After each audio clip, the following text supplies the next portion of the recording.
fún aṣenilóore má jẹ́ agbádùn. Ẹ̀yin Awíkonko, ṣé à ń ṣoore ká tún wá lóṣòtì ni? A ti fi yín jọba, ẹ tún wá ń ṣoògùn àwúre, ẹ wá ná. Ṣé ẹ fẹ́ dọlọ́run ni?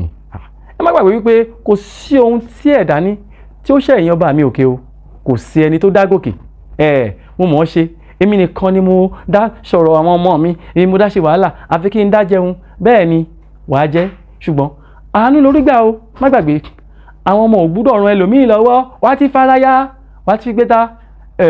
Orí fífọ́ tó ń fa ládìyẹ rẹ, ṣebí tí ó bá pa á jẹ tán ojú rẹ̀ àmọ́ ni, àbí? Tẹ̀ jẹ́jẹ́, àbọ̀rọ̀ là ń sọ fọ́mọlúwàbí o. A tún máa pàdé.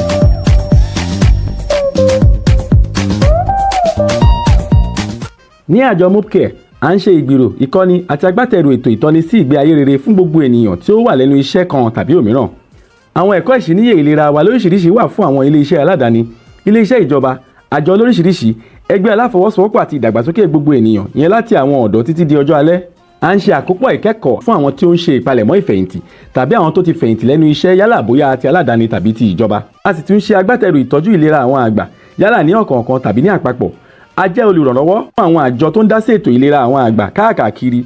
À ń ṣe ètò ìlera ti gbogbogbò lọ́kàn ọ̀jọ̀kan fún àwọn ọ̀dọ́ àti fún àwọn tó ti gbẹ́nu lé ọjọ́ alẹ́ tàbí àwọn tó ń ṣe ìpalẹ̀mọ́ rẹ̀.